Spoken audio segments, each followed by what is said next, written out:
Alrighty, g'day everyone. Hope you're having a wonderful day because it's an absolute belter of a day here. 37 degrees. It's actually hotter outside than it is on the inside of the container, so the crickets don't even know what's going on out here. In this video, it's going to be number 21, I believe, and we're going to be talking about how to keep your pinheads alive. So let's get into it.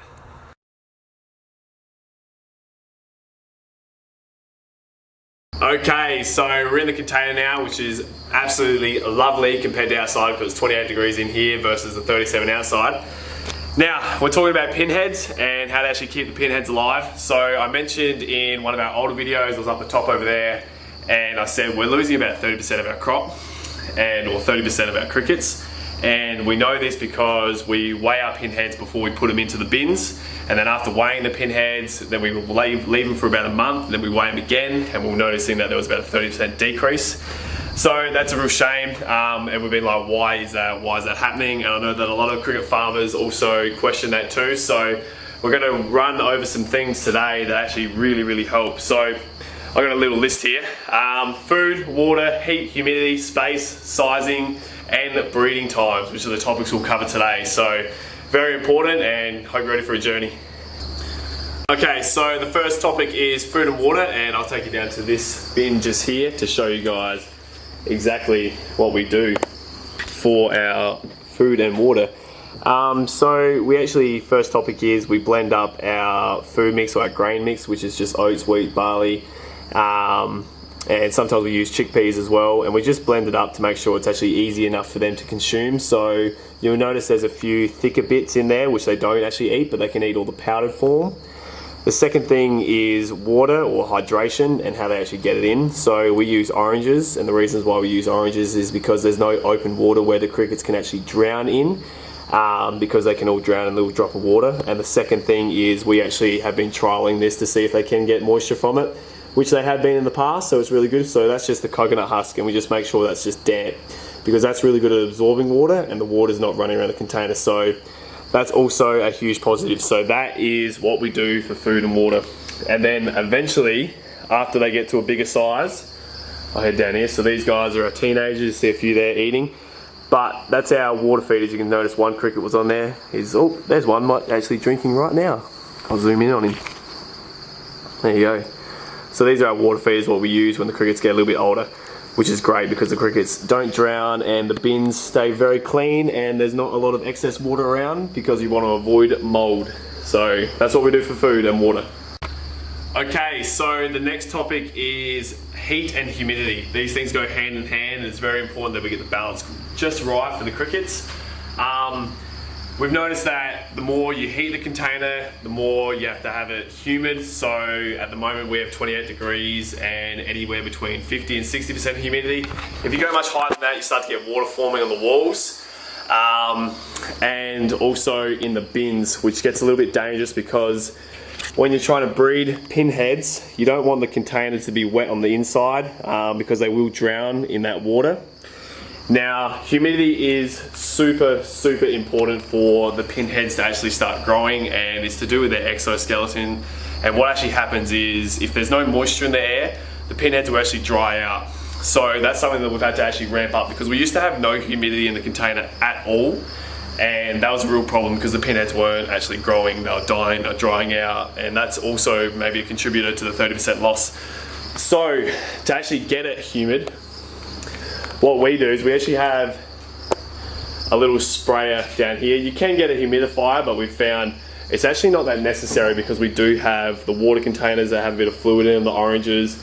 But by actually having that little sprayer, we then just put a bit of damp coconut husk in there, and then we also just spray lightly on the egg cartons, which actually creates a pretty nice humid environment for those crickets in the container.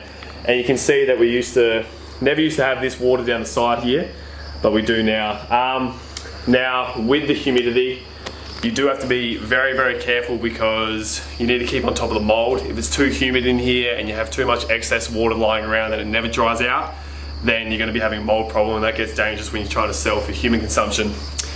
The other thing that we've been working on is, and also I'll run it by right now, these breeding soils that you can see here. So we just put the adults down here, they're breeding, doing their thing, and then we take it down this end where this is where all our pinheads are hatching. So they literally live in here for their full life. We don't double handle anything.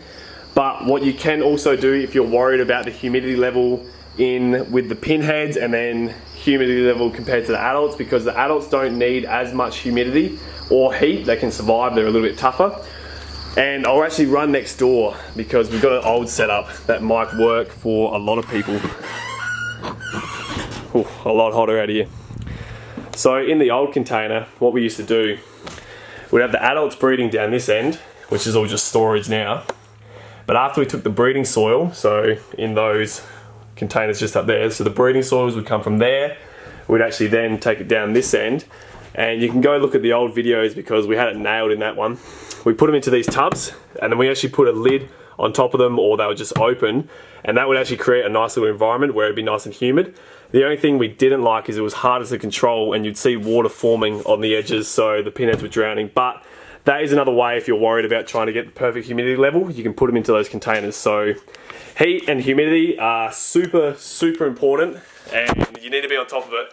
Some things you actually should be considering with your heat and humidity is how high or how hot you run the container, because the more heat you have, the more expensive it's going to be for power. So we have solar panels which bring the cost right down. We don't have a power cost, which is beautiful, except for when we're trying to heat it during the day. But then we have these really hot, too hot, 37-degree days.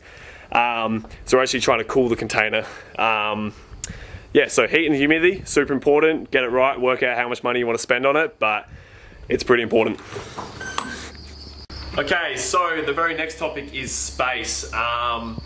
Now this is a pretty interesting one because you can kind of counter it with food.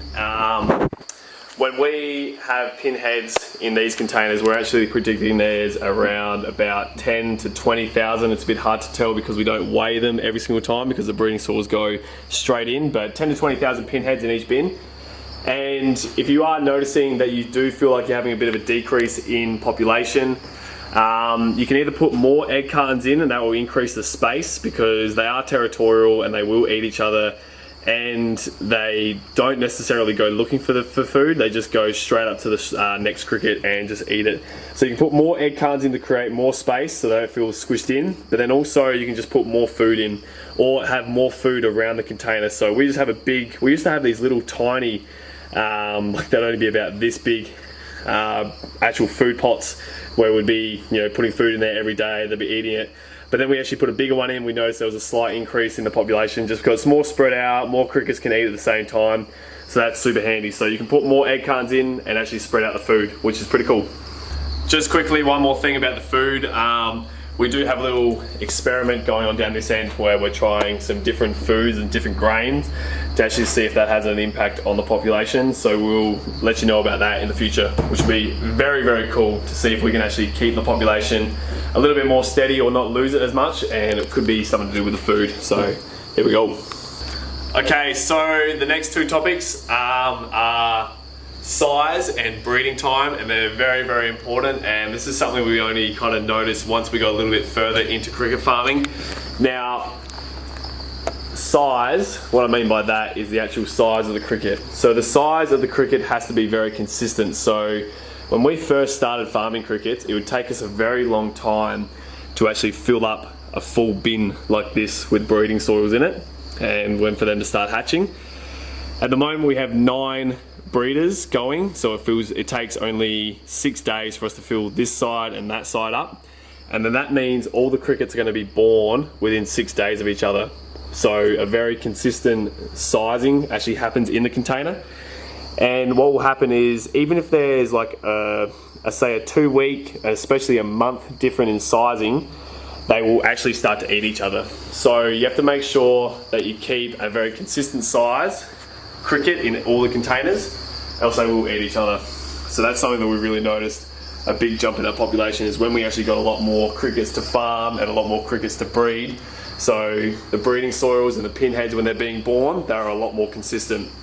So that's a big topic. So yeah, remember that. That was a nice little trick that we learned. Okay, so a quick little recap is the food and water is super important, that they actually have enough food and they have enough water that they can easily eat it and drink it. And that will stop them from eating each other, also make them a lot more consistent when they're growing in size. Heat and humidity, also very important. So too hot, like I said in the video earlier, we did have crickets in this container at around 35 degrees, and we did notice that there was an increase in population and increase in growth rate, but we now turned it down to 28 because it's a little bit more cost effective, because you just need to weigh that stuff up when it comes to how much time and energy do I put into cricket farming and to actually make a profit from. So you can absolutely crank up the power and crank up the humidity, and the crickets will grow way faster, but you just need to be a little bit careful with it. And also with how you actually get the crickets from the adult bins into the breeding soils and then to be out of hatching. So just be very careful with the humidity or the water that you're actually using in the containers to create that little environment there. Yeah, if it's too wet, they'll obviously drown, so try to avoid that water on the actual sides, and then you'll actually be able to feel the wall. But when you walk into your facility, if you breathe in and you can kind of feel like it's a real hot, dry air, it's obviously too dry and the pinheads will die. So get the humidity right, super important. The very next thing is sizing. So different sizes, the big ones will eat the small ones, and then also the older ones will get eaten by the younger ones. But that only happens around that 6 to 8 months, so you don't have to worry about that unless you grow them until that age. And the last thing is breeding times. So to avoid that size difference, just make sure you have a really consistent breeding time. So try to spread it out. If it takes a week to fill this bin, great, but if it takes a month, you're going to have a too big a size difference, and the pinheads are going to be all whacked. So that's also really important. Look at them all in there. Perfect sizes. Alright, so that's everything for keeping your pinheads alive. It is a bit of a task and it is quite demanding, and you do have to have the perfect environment for growing the pinheads in. But once you get it set up, you'll have it running and it'll be nice and easy.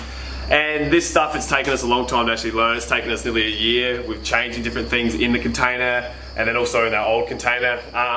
Yeah, we're learning a lot, and I'm sure how we're actually farming crickets right now will be very different how we farm in the future. So yeah, that's just some information about actually keeping your pinheads alive, and yeah, I hope you learned something new and you can use it on your farms as well. So enjoy your rest of your day, and there's some awesome crickets up the back here. Look at them go. Woo! Consistent sizes across the farm. How good's that? Alright, too easy. Have a great day, and thank you again for watching the vlog. If you do have any questions, just send them through. I'll be answering all the questions in the comments and as well as emails. Yep, check out the YouTube channel. Go have a look at all the other videos. It's really cool. So enjoy, guys. We'll see you later.